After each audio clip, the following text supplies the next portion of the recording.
With me today, we have Dr. James Heathers. He's a PhD in cardiac psychophysiology, University of Sydney, 2015. So his research basically spans both psychology and physiology, but he has been known for having a specific emphasis on research methodology, data science, meta science, whatever you want to call it. You've been describing yourself as a science critic. You've also been self-described and described in Science magazine as a data thug or a methodological terrorist. They all sound like wonderful terms to me. I'm not sure which you would prefer, but maybe you can get into a little bit more of your background. The name of data thug, excuse me for using the Australian pronunciation, was a joke I came up with myself that other people ended up running with, and was never supposed to be serious. Methodological terrorist has probably been applied to me in different contexts, but was originally conceived within the more general context of doing criticism of science in public. Now, there's two stories about how science is conducted. There's a narrative which you learn as an undergraduate, which is that frank and fearless criticism is fine, and that closely approximates peer review, and that's what peer review is for, and that there is a pervasive undercurrent of quality that suffuses this entire process of coming up with an idea, studying a scientific problem, and turning it into research and having the research published. And that there is a core undercurrent of resistance to that idea through which you have to justify yourself. So that's the official narrative. The unofficial narrative is it's far more porous than that. There are journals which take work which is very difficult to support.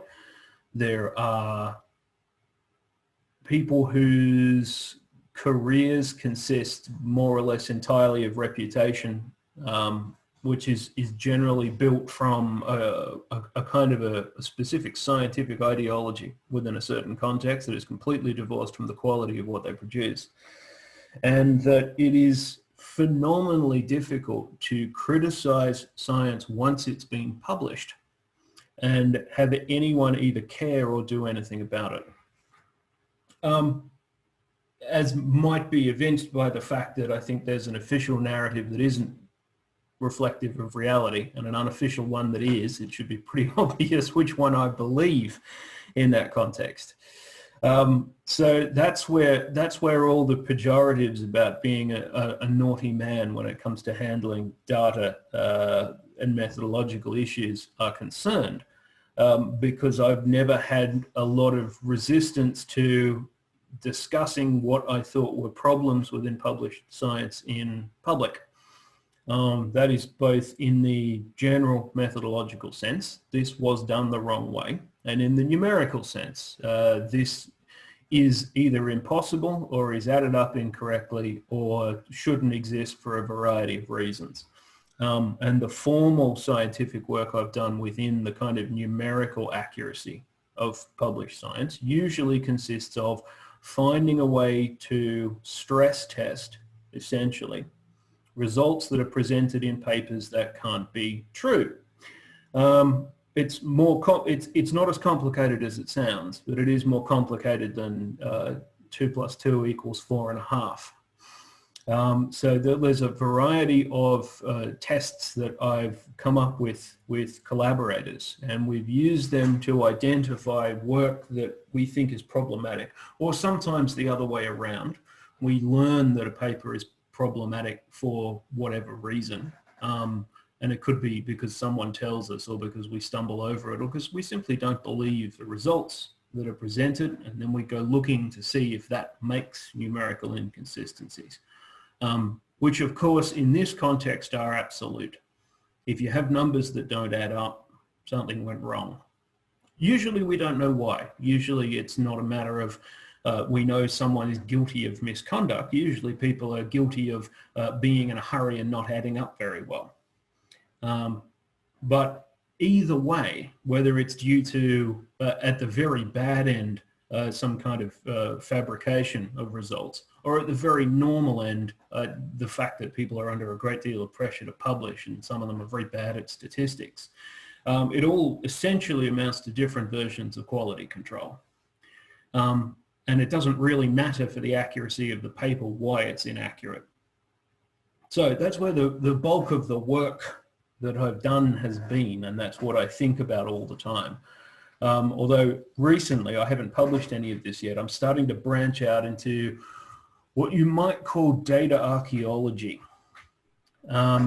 which is more the fact of not assuming that something isn't true or that it has problems, but that there are extra pieces of information that are hidden behind published academic articles, and we can reconstruct elements of the data that are presented that aren't actually in the paper. You got into this from a more numerical perspective, like you would be reading an article, the numbers don't seem to add up, someone should check into this, and you got into more of a broader methodological perspective, right? Like challenging things at a deeper level, and you find out that you get some deep resistance as well. To what extent would you say that this prestige-oriented nature of academia, the way it's sort of hierarchically structured, makes this work much harder than it has to be? Would you say that's one of the biggest factors that slows the self-correction down, even though self-correction should be part and parcel of research? Yes, that's one of the two main factors, which is, we can take that as read. Yes, very, very much that's the case. If someone who is very well regarded or even borderline famous in the kind of external to academia sense is sending work to a paper, sending work in a paper to a journal, they can be very reticent to get involved with what might be problems in it. Because they don't want to trouble or annoy their famous authors, or because they think it will look bad for the journal. But the other factor is, of course, is that all this work in general is done by editors, and the editors in general are volunteers. So someone like me turns up and says, this thing that you published, we've checked it very, very carefully. And here's a whole separate 12-page paper that tells you why it's wrong, inconsistent, problematic, or as otherwise not worth publishing. To a lot of people, it just sounds like more work. It can be very hard to get people to care simply because it's an investigation that they may have to do themselves. Sometimes they're complicated arguments for them to take on, and if they engage honestly with that process and they find that we are in fact right, and we're right a lot because, like I said, it's numbers, and we have more experience with doing this than your average journal editor simply because we study it and they don't. If they do the process to its entirety, then they get the distinct pleasure of having to say that they made a mistake previously and retract something from their own journal. So we're offering them the glittering opportunity to investigate themselves, which takes a lot of time, energy, and effort. They have to go out of their way in order to shame themselves, and that's probably not a big motivating factor. So there's the prestige of the authors, then there's the volunteer efforts and goodwill of the reviewers and editor, who only get rewarded with embarrassment if they succeed. But what do you think of the role of possible prestige in being able to replicate your work or being able to admit mistakes? There is a degree to which this is changing. I've seen people who've replicated their own work with better methods or more observations or any other factor that makes it more reliable get a lot of credit for engaging with the inaccuracies or problematic nature of work that they've done. But it's still uncommon. It's still not normative by any stretch of the imagination. And other sciences very much appreciate this happening. So if you did a small unreliable study, and then you made a tremendous effort and followed it up with a second, far more reliable study, and then publicize the fact that you think there were problems with what you did in the first instance. And by problems, I don't mean that you got anything wrong, but for some reason the observation was unreliable, or that what you've done was irreproducible in that context. Plenty of people have made very good efforts to that end. It's just not normal yet, and there is an enormous drag factor of how everything's always been done, where people are associated on a professional and emotional level with a kind of series of ideas, and being able to turn them over or redact them or modify them over time is seen as some kind of mental weakness or some kind of initial oversight, rather than the process by which ideas proceed, which it eventually is. And that happens. It's just delayed a lot because you have to wait essentially for someone to stop researching a subject and for other people to move into the area or pay attention to it. So the idea of identifying processes that are valuable and identifying ideas or identities that are valuable are two very different things. If you identify someone like this person is doing good science because they're following processes, or this person is doing good science because they have amazing ideas and I really like them and they're either counterintuitive or interesting or useful, etc., etc. It's far more that than a focus on processes. And a focus on processes would mean it will get you to understanding what observations about reality can be supported much faster than the alternative. So it's not just a matter of it being good science, it's also a responsible use of public money. It's also a kind of a more honest and straightforward way to live your life. The problem is being able to get rewarded for it within systems that prioritize novelty and have a very well-trodden path of people becoming associated with, people becoming associated on a professional and emotional level with the ideas that they come up with. There's a lot of danger in that, where people feel like they need to protect kind of an intellectual fiefdom that they've created. This is my little idea kingdom, and it cannot be breached or attacked.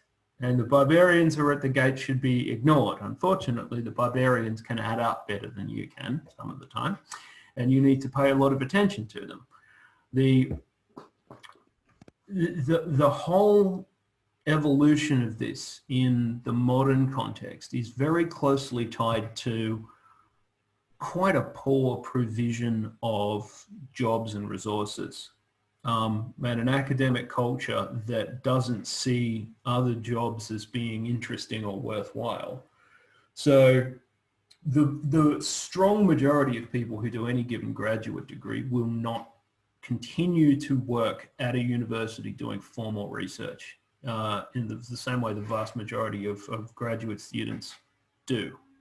So they're doing something at a university, and they will leave the university to do something else. So what we found in our Learning Sciences program is that we have a heavy emphasis on methods and statistics, and almost a secondary emphasis on the content courses, because we have a lot of people graduating who are not going into academia. They're getting government jobs in industry, and they can be analysts straight out the gate. And it's almost to the point now where we are encouraging this and touting this as a marketable aspect of our program, sort of almost admitting that we're not just going to be training professors, which almost necessitates a focus on methods to end up knowing if the study in any topic is reliable, if the statistics were done properly, no matter what the topic. Like you've done research in physiology, and you can speak to research in education very fluently because of your methodological expertise. You mentioned one thing previously, though, about people checking their own work. And then, for example, JPSP will now mainly accept papers that have multiple studies in them, 5, 8 studies, all in the same paper, where you do something, you find something that could be improved on, improve. Is that actually a good thing from your perspective, to publish one paper with 5 in it where each corrects the errors of the previous one or builds on it? As long as they actually do, it makes papers much more complete as resources that surround a problem rather than an individual presentation of ideas. Those papers can be very strong sources of confirmation bias. Say you do 2 initial observations, one small one, one much larger one, and they reveal an effect that you're hoping to measure. And then you do a 3rd one and the effect goes away completely. The temptation to say, well, we're pretty sure this hypothesis works, and maybe we did the analysis of this 3rd paper incorrectly. We should probably see if we can find some facet of it that is preventing our obviously true result. You can walk that through until you have a couple of lucky observations followed by a big bag of confirmation bias that's taught you what to do on the back end of that. So that's a good opportunity for, if the pieces of that were registered in advance, either by a registered report or pre-registration, which both have the same kind of perspective, which is basically you declare in advance what you're going to analyze and how that analysis is going to work. So you can submit the code sometimes and you say, these are the observations we're interested in. We will look at other stuff, but you should regard that as exploratory other stuff. What we're really hoping to measure, we're happy to tell you before we do the analysis, because we're going to do it exactly this way that we specify. So there's very much a double-edged sword when it comes to that. If you can complete a paper like that, and it contains all the curlicues and odd inspirations of being able to follow an idea over time, and it's all presented honestly, the paper itself becomes a tremendous resource for other people having ideas, because you can surround a lot of different things within the same topic. You can find a lot of different perspectives on the same thing. Right. What you were outlining there sounds, in that sense, okay, well, I mean, it worked in a small sample. Does it work in a large sample? Okay, does it work in a population of URMs? Okay, interesting. Or does it work if we measure in between the time points that we previously measured in? So you're changing what's in the time series data. You're changing the observations of ostensibly the same construct. You're changing a variety of perspectives that are trying to narrow down the kind of cognitive domain of the idea. It's perfectly possible to do that honestly and well. Obviously, some things fall off the wagon when that becomes an expectation, though. And one of them is people only very infrequently have the ability to do research like that by themselves, or with few resources, or with little time. Right. And often if you are in a program or you are trying to get promoted or whatever other circumstance, where the focus is produce an output, produce an object, then you've created an environment where it's almost impossible to do that unless you have the stability that comes with being able to fund and prosecute a program of research for probably somewhere between 12 to 24 months. Now, there's always an issue of accessibility when it comes to the tools to being able to do research. In some fields, that's more or less entirely determined by, can you get access to the right data, which either means, do you know the right people who can get it for you? Or do you know anyone who has the right equipment? Or can you afford to buy either of those things? And there's plenty of people, even people with reasonably good resources, where there's lots of things that they'd love to be able to do that they simply can't afford. And being able to get a government or another non-profit body that hands out grants to pay for it usually means that you have to have some kind of entree into the field to begin with. There's a saying that all you need to get a grant is to already have a grant, which is basically, it means that you need to have someone needs to pay for the research output you need to be able to justify asking for money. you're suggesting that you need a substantial base, a research platform to jump off of in order to risk doing replication research, because a lot of it will be non-significant. And it almost seems like if you look at the replication studies that get attention, they're like Brian Nosek, who has like 30 papers in one paper. He's got mass amounts of resources and funding and students, and unless the paper is multiple papers where you've tried to replicate it 10, 15 different ways, it seems as if a one-off replication paper that you did for a dissertation or a thesis almost doesn't stand a chance when the ones that are getting attention have it done 20, 30 times. Well, the way to thread that particular needle in general is by making the structure of the replication sufficiently interesting that people really want to know the answer in and of itself. You'll have a much better shot if what you're describing is appropriately powered, but has a number of observations necessary to provide a reliable demonstration of effect if it exists. If it's appropriately powered, and if you're setting up the observations in a way that is sufficiently reliable where other people would agree with you. Not that it just sort of happens to share the same language, you know, if you threw in some scale regardless of whatever it is you're trying to measure or whatever the scale was designed for or anything similar. So look, there is, I mean, the really big broad scale replication effects obviously are run out of a research institute that is funded by itself, that has a lot of resources, but more than simply the money, and enormous human networks of people who all care about the same thing. It's very difficult sometimes to prioritize the health of the kind of collective scientific enterprise and the health of the fact that you have to pay your rent.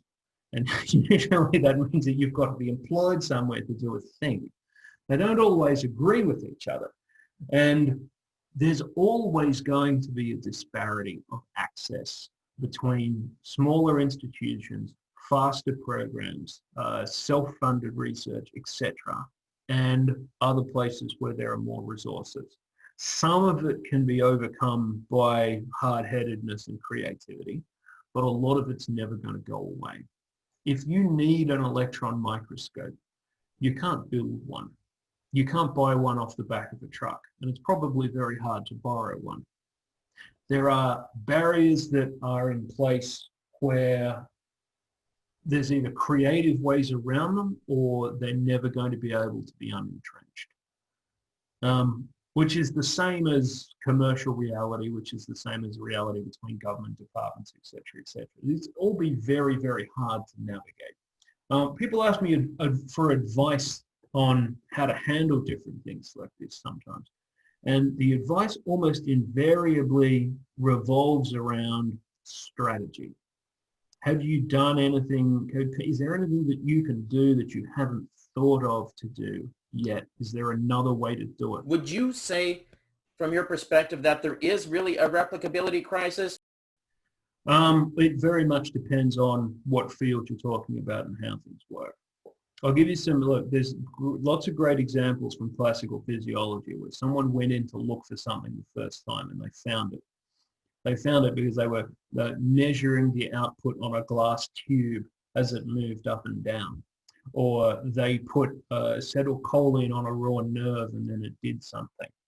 A lot of foundational observations that we make have huge, obvious effect sizes, and made things, made observations that people made remarkably straightforward by comparison to how do we get these two abstract concepts that are themselves developed from other abstract concepts to be able to be displayed within a kind of a messy human interface, which is the social scientific equivalent.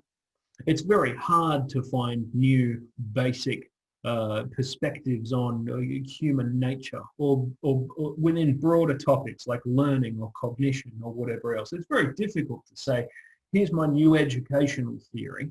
It makes students learn 35% faster of all information, regardless of the source, in versus any traditional method of teaching. That's not a thing. It's not a thing. It's not going to be found. So one of the things that's changed over time is the interface that we have into what problems are available to be solved. But certainly there is no shortage of historical examples of things that, if we were in some kind of modern equivalent space back then, would absolutely be described in the same terms as this is insufficient, this failed to replicate, etc., etc. We have something of a historical bias here, because when people read old papers, when people look at old research, they mean a very, very small subset of it that happen to persist and make the theories work. And there is a tremendous amount of published work, especially about pre-1970, 1975, that no one reads. It's just there. It doesn't become, it's not part of a living body of knowledge. In the social sciences, there's lots and lots and lots of classical demonstrations that are some combination of either hyperbole, stunts, basically, literally stunts, or just wild inaccuracies. Everyone should probably look up the original conformity experiments, the Milgram experiments, the original Zimbardo experiments, the Robbers Cave, which is not even really an experiment. It was an exercise on a summer camp. A lot of it is poorly. It makes a good story. It goes in a textbook very well, but it's not good research, regardless of your sort of historical perspective on it. I mean, these are the kind of studies that launched 1,000 ships, and their popularity a lot of the time is divorced from how well they were done. It is divorced from their accuracy. I mean, they became kind of bodies of historical knowledge rather than scientific knowledge. They became mythological legends. In a way, yeah. Propelled by the prestige of their institutions and the people who did it. Yeah, there's other things. There's other things that have fared a lot better, like the original conformity to authority experiments. Lots of different visual stimuli experiments worked extremely well. If you prefer the stories to being interested in the ideas or the facts, this is probably not the right job.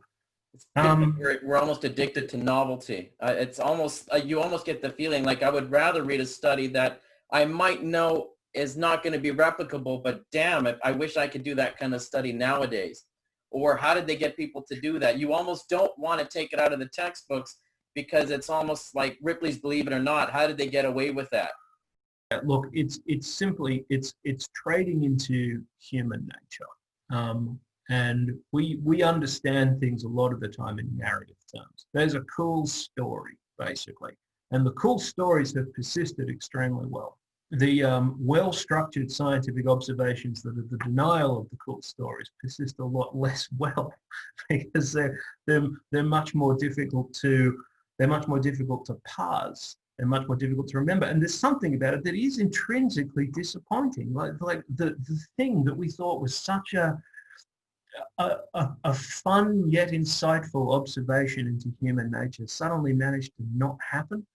How disappointing. I mean, it feels like not only like a denial of some kind of aspect that could keep it fresh or interesting.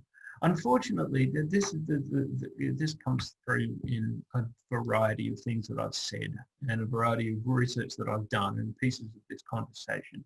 Reality is very annoying and doesn't care what we think. Very, very intractable. And the more abstract the problems that you're trying to pry out of it are, the more difficult it is to get to a interface where you can make a repeatable observation that stands up over time. The more likely you are to be led astray, essentially. But there's no one to blame, and there should be no surprises there. It's simply how it is. Finding stuff out that no one's ever found out before, we do give it credit for being hard. The only problem is that it's harder than that. That's all. So I had one final question for you. We know that replicability can be impacted by a lot of things, right? Maybe the initial study had a non-representative sample of all males, so that's why it didn't translate. Or maybe they're all Princeton undergrads, so it's not going to translate to lower income colleges, or for example, in educational context, that tends to be an issue. Or maybe the measures were out of date. You know, you want to use a self-esteem scale from 1965, which everyone really likes, and try to use it in 2020, and some people don't understand the words being used. Or when you translate it to another language, for example, the Maslow burnout inventory, there's phrases like being at the end of your rope, where research has shown that not everyone in other cultures knows what that phrase means. And not everything is translatable. Like there's outdated statistics, p-hacking. Maybe society has changed where everything is perfectly fine. You replicate it perfectly. It's just, societally speaking, people not allowed to say those things anymore, or they don't think that way anymore, or culture has shifted with gender norms or work expectations or whatever, that some of these things in occupational, educational context don't work because society is different. To what extent do you think replication is caused by any of these things, or what would you think is the biggest issue with replication when it comes down to it? Is there one or two common causes, or to me it seems like all of the above, and it's tricky to figure out what the issue is? Flexibility and analysis. That's very definitely my choice of like king of the unreliability. Because this is something that I've worked on a little bit. But if you ever take, it is a good exercise to take a data set and to put yourself in the mindset of someone who is fundamentally dishonest, which is the best way of trying to simulate confirmation bias. If you put that hat on, the flexibility that you'll suddenly find that you have when it comes to what you do is astonishing. It's absolutely, it's eye-opening. If you throw away a few data points, use half of a measure or half of a scale, and then you split your sample that was supposed to be split into 2 into 3, or you forget about everyone who came to do the study after Labor Day because you all assumed that it was a different season or they were hungover or something like that. If you let yourself have all of those flexibilities, anything is possible. Just about anything. And a lot of this comes into discrete things we can simulate. The flexibility that you have within your ability to interrogate and present data is responsible for more research that fails to replicate than anything else. And that is partly a mathematical opinion. That is partly experiential opinion, but it's also literally what happens sometimes in journals. So I've seen this a dozen times. Somewhere either I've had this conversation or someone's written it on the internet or someone's emailed me to talk about it, where someone's written the paper and the paper contained a reasonably good accounting of what they did over time. Well, we did a bit of this, we did a bit of this, we did a bit of this. And it turns out that this thing we weren't expecting is the one that returns the surprising or unusual result. And we wonder if it might be to do with factors A, B, C. And a reviewer gets a hold of that and goes, rewrite the narrative so it fits the facts better. It's actually something people are often requested to do.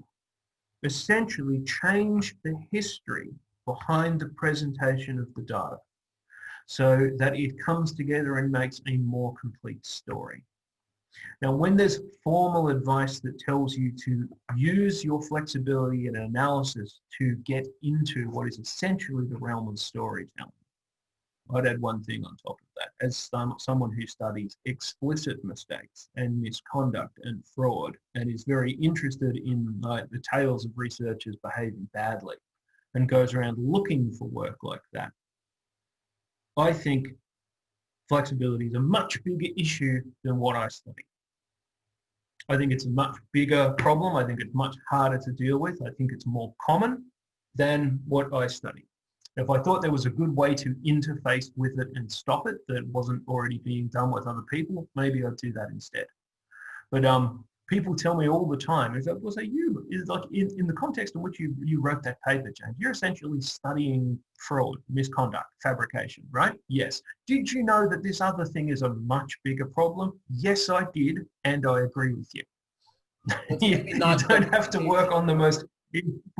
It's simply because it's an avenue available to make progress, and because it's very hard to disagree with reform. When the reform comes down to let's not waste public money and dishonest people who do dishonest science should be exposed as doing so. You're basically saying it's probably not just a replication issue where a few technical things went wrong. It's a broader issue where the way we're doing science probably needs to be improved, and the flexibility, which someone can tout as academic freedom, is lacking replicability 20, 30 years later when people try to replicate, or even a few years later.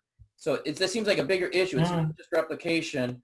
It's the way we're doing research in a maybe questionable or flexible way with other justifications behind it, like prestige or status quo or even academic freedom. I think it's a misnomer to put anything in this space under the heading of academic freedom. Academic freedom is supposed to apply to the intellectual space in which the work is deployed. It's never supposed to be an excuse to do anything badly or unreliably.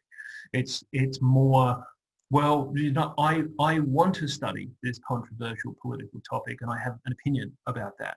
Sometimes people have very strong opinions about that. I want to study aspects of sex that make lots of people very uncomfortable. I want to study illegal behavior or gang violence close up to the point in time where some people might think that I'm participative. I want to do field research where I'm closely embedded with people that I'm allegedly not allowed to know about or make contact with, where it's unapproved. It's supposed to be about the realm of ideas and not about the ability to essentially ignore good practice. I mean, you can study anything you want badly. It's supposed to be it's supposed to be you can study anything you want. It's not supposed to be a license to do it poorly. Education is supposed to be a public good, allegedly. It's supposed to be funded by the government, allegedly. And when there is less money, then you end up with schools that are building $80 million gymnasiums to try and make it more attractive for undergraduates, and 456% fee inflation that comes off the other side of that. I think there's proximal and distal causes here. And one of the central problems is simply the fact that the way that we structurally put money into what is upstream, where eventually all the jobs will eventually be, is not what it was. And I mean that in the recent sense, as it's not what it was in 2001, and in 2001 it wasn't what it was in 1985, etc., etc. So there is a kind of a big overarching squish, a kind of market reality that comes over the top of all of this. And a system that would be imagined differently a lot of the time would have to be funded differently on a very basic structural level. A lot of things come back to money, and when you think about scientific ideas all day, it is enormously annoying to think about. But, you know, the root of all solutions and the root of all evil, etc., etc. I don't know if that fits within the sort of realm of possibility, but of the remit of which that we need to talk about. But it's a very interesting point that undercuts the environment where all of this is from. Why is everyone scrambling to produce so much bad work in order as quickly as humanly possible? They probably don't want to. They've probably learned that that's the case, and there's elements about that annoy them a great deal. Well, the reason they do that is because there's not very many jobs, and it's one of the ways to differentiate yourself from people who are competing within the same marketplace with the same work. And why are there less jobs than usual? Because jobs are funded by hard money from university departments. They have a certain amount of money that they get that is usually from some form of yearly endowment from the federal government. And that's where the jobs come from a lot of the time, unless they come from grants themselves, unless they come from a competitive process by which your salary is supported because you said to the government, I have a good idea. They said, here's the money to deploy that idea, and that does the salary support itself. And that system is in even worse shape than the hard money structural funding system because it's so incredibly oversubscribed. I'll include this very briefly because it's something I don't get the opportunity to say very often. It's an observation that I made years ago and it keeps coming through and through and through. When you say, I ask for money to do research and the grant rate is 20%, and then it goes down to 15%. Your normative ability to write a grant and get one has gone from, 100 over 20, which is 1 in 5, to 100 over 15, which is 1 over 6 and 2/3. So if you write a normal amount of grants, in general, you'd write a couple more. But if a funding line for a grant goes from an equivalent drop, it's not 20 to 16, but say from 10 to 6, they sound pretty similar. But now instead of writing 10 individual applications, you're writing 100 over 6, which is 17. So we talk about how much money is available for grants on a percentage basis. And the problem is the amount of work that needs to be done for any individual person to do that is normatively the inverse of the percentage.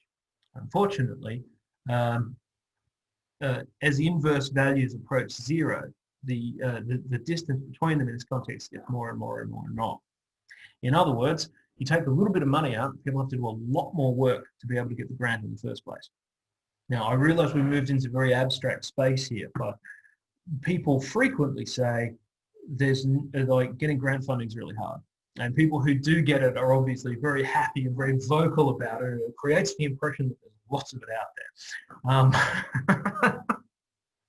And that is unfortunately not the case.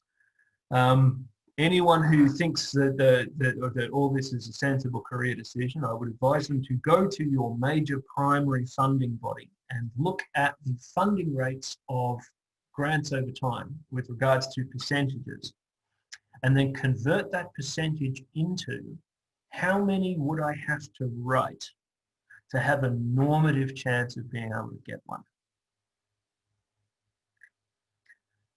Now, you're not going to hear anyone else say that because that's kind of bleak. But, you know, if there's been a theme through everything that I've said here, it's that maths doesn't lie. Anyway, I have to go. I hope everyone has enjoyed this rather bleak exposition to backbone of academic affairs, and we've probably got off topic a little, but I hope everyone learned something.